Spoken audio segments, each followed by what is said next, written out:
Well, it's a pleasure to talk to you. AJ Pankowski, WRGB CBS 6 Sports Director here in Albany. I know we want to talk some Bills.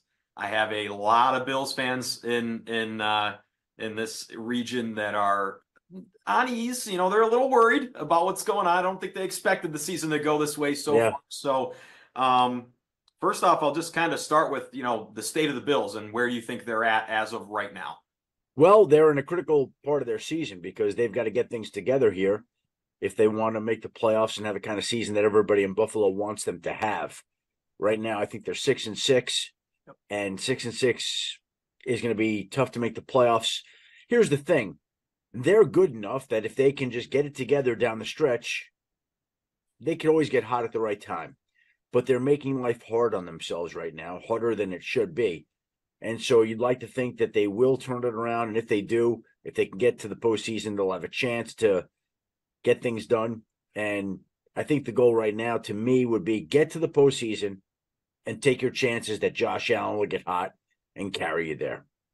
Yeah, and you mentioned Josh Allen. I mean, it seems like he really turned a corner this past 2 weeks ago in Philly. I mean, they lost, but he was playing out of his mind. And they should have won that game. They should have won that game. Yeah. It was there to be had. They had an opportunity, and I know it's one game, but the difference between 7-5 and 6-6 is a little bit vast. So it was unfortunate that they couldn't steal a win on the road in Philadelphia for them, but they played very well. And if they can maintain that level of play, that would bode well for them down the stretch.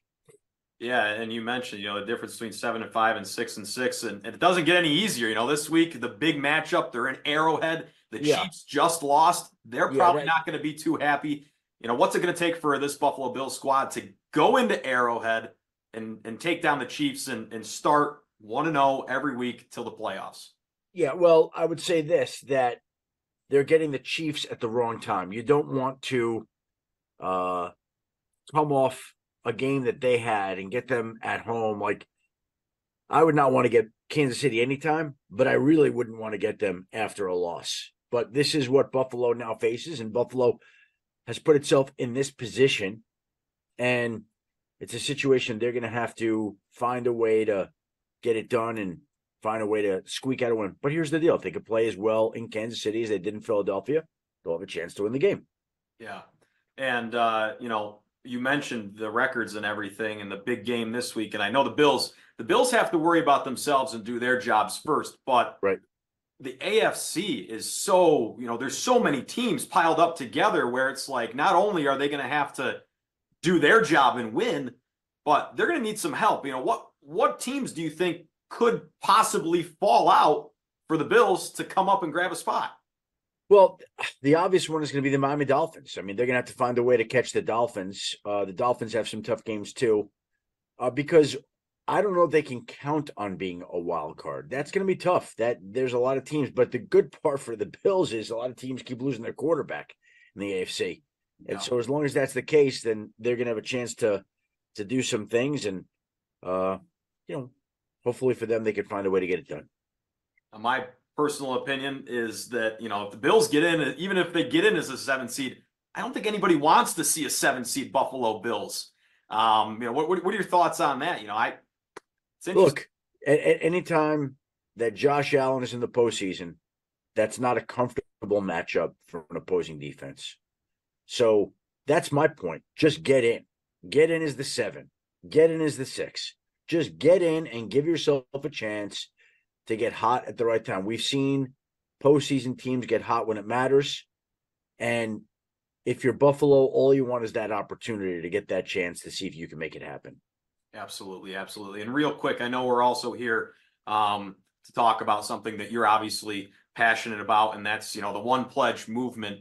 And I'd like to have you dive into that more about that topic as well, because I know our viewers, that's obviously something very important that they should hear as well. I'm a spokesperson for Sanofi, and it's important to talk to your doctor to get more information. Basically, for most people, the first time they learn they have type 1 diabetes is the day they're diagnosed. That's what happened with my wife, Shari.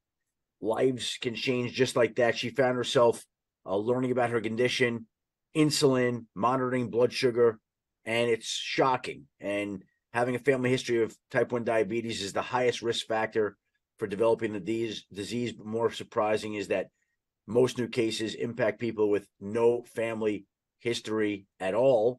And type 1 can't be prevented, but it can be detected early. And there are blood tests that can detect type 1 diabetes before any noticeable symptoms arise, before insulin is required. So that's the deal. Basically, we're encouraging people to go get screened early. And it's very important that they do this and get that done. Big advocate for that right now. And so I'm asking everyone to join me in supporting our movement. Go to the onepledge.com today and pledge to get your family screened for type 1 diabetes. Again, it's a pretty simple thing. Making a decision to screen and get your family screened could help your child's and your family's future by giving information early and pledging to get them screened. And so anybody that wants to follow the movement, share the story using hashtag screen for type 1. Really important deal. Awesome. Well, personal to me and important to everybody. Awesome. Well, thank you so much for your time.